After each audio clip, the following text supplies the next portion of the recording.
a huge presence of pregnant women, you know. June had just passed, you know, so in December, pregnant women. So I really did not understand what was happening. But my friend came up with this theory that, you know what, since it was cold in June, and so these men would then definitely buy their beers, take them home, you know, because it's cold at the beer hall, then they take them home, you know, and because there is no electricity when it goes through, there is no entertainment, radio, TV, nothing. You will tell stories, you drink your beers, and so the only other entertainment was, you know, reproductive entertainment. So really that was Chile. Anyway, that's not my point. You know, I grew up in Chile. I played soccer in Chile. You know, I loved soccer so much that I would kick anything that was around it. So one day, you know, my young brother decided to take a half brick, and then he wrapped plastic paper around it and made a ball out of it. So one day when I was coming from the shops, you know, where my mother had just sent me to buy some bread, my young brother saw me coming, and then he made these small little bricks, you know, and made a gate, you know, a gold gate out of it, you know, and then he really did challenge me to kick the ball, so he threw the ball in front of me, and then, and so, not wanting to be outdone, I ran like the wind, kicked the ball so hard, it went into the air and fell just a meter to where he was. Oh, my friend, if you ever felt a pain which makes you wanna dance, but you can't dance, a pain that makes you wanna sing, but you can't sing, a pain just makes you want to go, what are you doing? Across my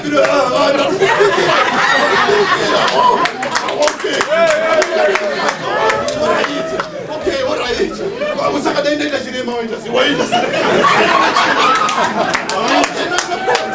I'm going to fix you one time. I'll fix you. I nursed my wound for many days. It was so painful. But one day, I really did get my revenge. You see, Cherima taught me a lot of things. Cherima taught me how to lie. Cherima taught me how to gamble. Cherima taught me how to be enterprising. Matson Kings get Everest, Matson Kings get Everest. Matson Kings get Everest. Matson Kingston Everest.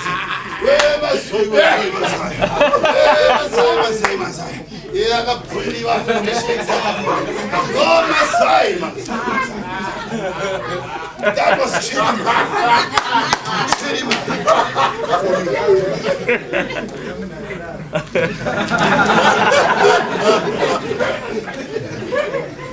in Cherima. That's where I also learned how to say hi to a girl. And that's how I met my wife, emailed. You see, Cherima was a small location, you know, whatever, if I may say. And Cherima was specifically built for you know what, bachelors. You know, so because it was built for bachelors, it meant that, I mean, not many people could stay there. So the wives would stay in the rural areas, the children in the rural areas. But then with time, you know, the wives came into the city, and, you know, the men had to make babies eventually. So there was need for accommodation. And then the only other accommodation that was available was for our fathers to make houses. And these houses were made out of wooden boards and metal sheets. Yeah, that is where the problem was. Because these walls were not soundproof, not. I mean, you could hear everything that was on the other side of the wall. Like, it sounds like,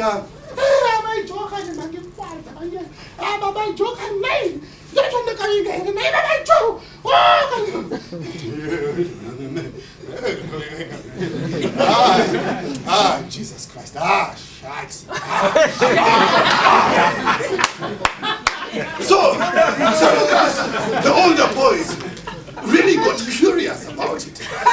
So we then developed a skill of drilling little holes. We would peep at anything. We were actually called the Pippingtonians.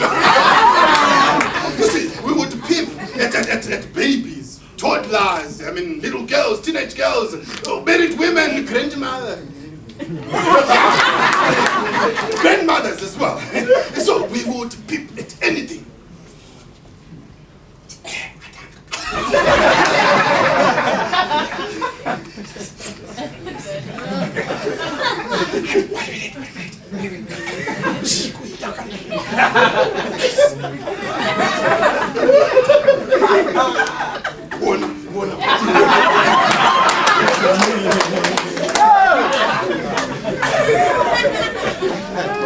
You see, my older brother was really not fair sometimes. You see, if he had started being at the hall, he really did not want anyone else to get there.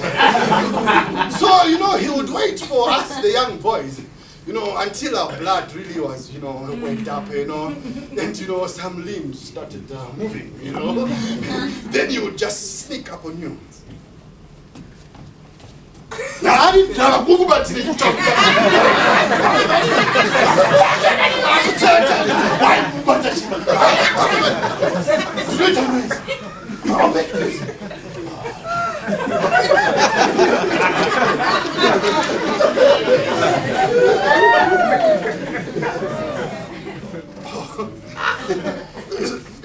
My young brother Providence walks into the house where the women were seated. Yes, Providence. That's his name. Well, I don't know why we as Zimbabweans, name our children these funny names. Names like Providence. Take sure.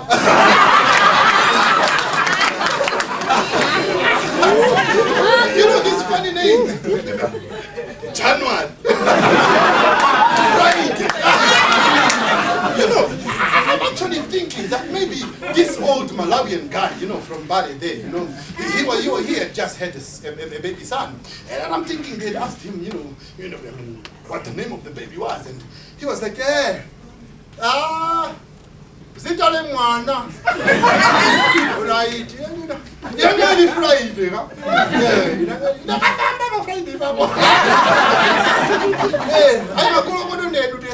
Thank you very much. Thank you very much.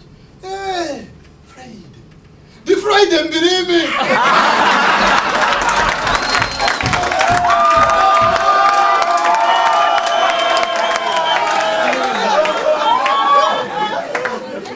If you think our English is funny, you should listen to our Shona names and our Ndebele names. Names like Mukri. Names like Mzoro Wekomo Kamkose. Names like Muchiwe Nyama. Names like Munanga. So my young brother Providence walks in. And so he made a lady that was just flanking this away. So he went there and he started speaking to his wife. The wife was really not impressed by what he was asking for. Eventually, she took out a key and handed it to him. I could tell that his wife was really not impressed. In fact, my young brother Providence was young by 4 years. And he loved his wife so much. He really did love his wife. But he also loved his beer. He also loved his other acquaintances. But he loved his wife. Sorry? You are saying, why am I saying he loved his wife and yet he had acquaintances? Yeah. Okay. Well, I was not going to get there, but this was his theory one day when we asked him. Me and Blaboda, we took him out for a drink and he was telling us, you see now, my brothers, me, I'm not going to lie to you. I'm not going to even lie to you. I love my wife. She is the jewel of my heart. My goodness. There's no other man who loves his wife like I love my wife. You actually don't love your wife. Let me give you this background first of all. You see, there is this girl. This one, what's her name? Memory. With memory, I just give. And she gets, and she gives, and I get, so give, get. So it's just a, one-way, two-way thing, So we're not going to waste time on this one. Then there was Linda. Oh, Eugene. I mean, if it's Linda is what my two children. The word of God actually says, go out there and multiply. So me and Linda, we are multiplying. So let's not even talk about Linda, okay? Yeah, and then there was, we went and Margaret, Eugene. Margaret, that one, don't even talk about it. That is a non-start. Non-start. But you know, sometimes what I do. Come from.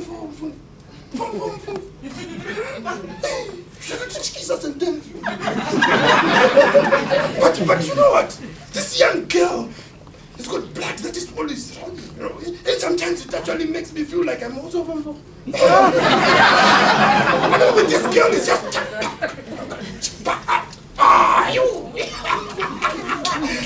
So let's not even talk about these acquaintances of mine.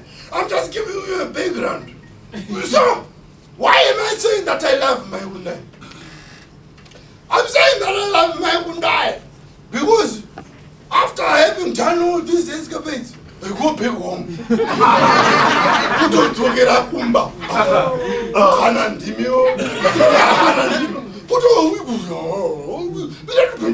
Discuss that. So that's the reason why I say me, I love my wife.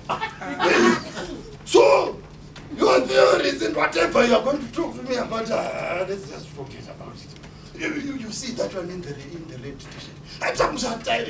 What are you looking at? Is that one? I'm just going to take it. 2 minutes in bedtime. Yeah. All right. So I'm going to leave you. Hey, my lord. If these guys want some more beer, just make sure they are sorted. All right? Yeah.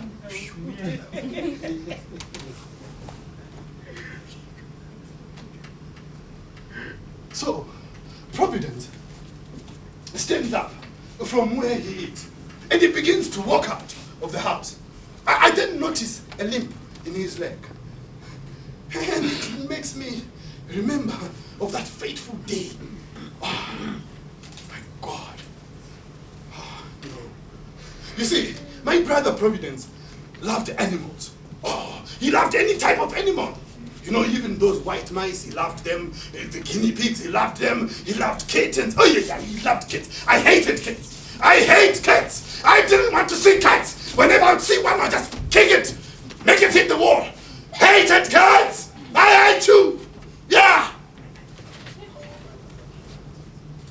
I hated cats. But I tolerated dogs. I loved dogs. You see, we had our dog. We called him Shumba. Well, Shumba is lion in English. But well, our dog was not really a lion, but for us, he was a lion, Shumba. So one day we decided to walk Shumba, and then we were walking him in the low-density suburbs. You know, these suburbs were suburbs which had yards which were 4,000 square meters. Yeah, huge yards. So it means that they would keep huge dogs, many dogs. And as we were walking Shumba, there was these kinds of dogs, barks.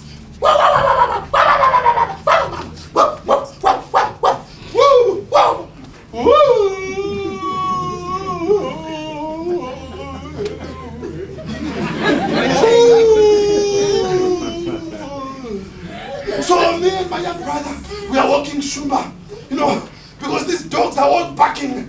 I'm scared, so I hold my young brother's trousers. I'm holding firmly onto it. My young brother was not scared, but I was scared, very scared. Providence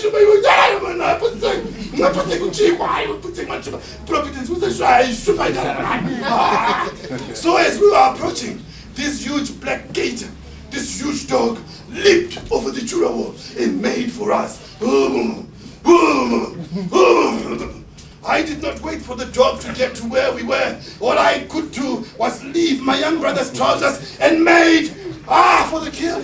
I stood about 20 meters away from where the big dog was sizing Shumba.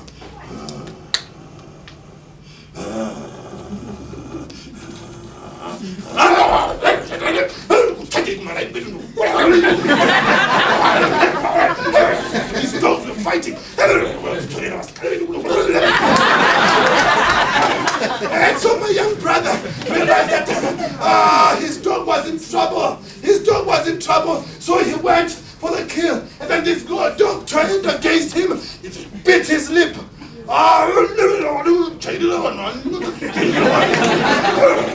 So I'm standing here and I'm thinking, oh, my young brother is dying. Oh, my young brother is dying. I do not know where I got the courage. All I could do was to pick stones, dog poo, human poo, paper, and when I got there, I don't know what happened. All I realized was this dog limping, and I was standing there spitting fire. So I got my young brother by the hand and I pulled him up and I made him to stand. Then I let go of him and he fell backward.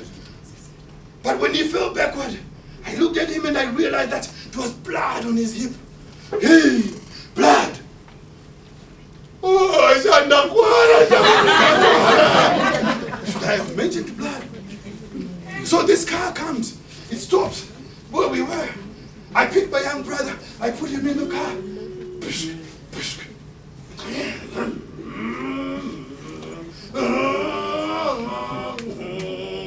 And so as the car was driving away, I looked behind and I saw Shumba coming.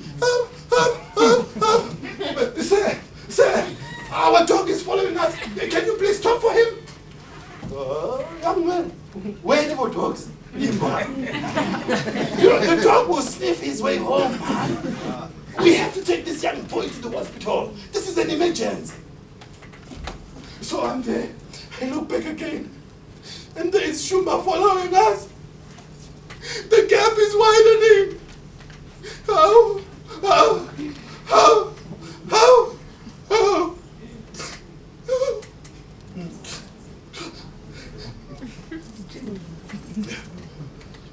That was the last time we ever saw of Shumba.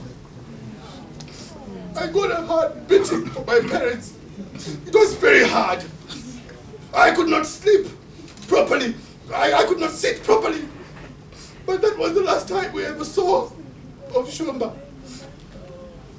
You know, in that 1 month of grounding, because our parents had to ground us, obviously. So in that 1 month of grounding, I learned the skill of storytelling.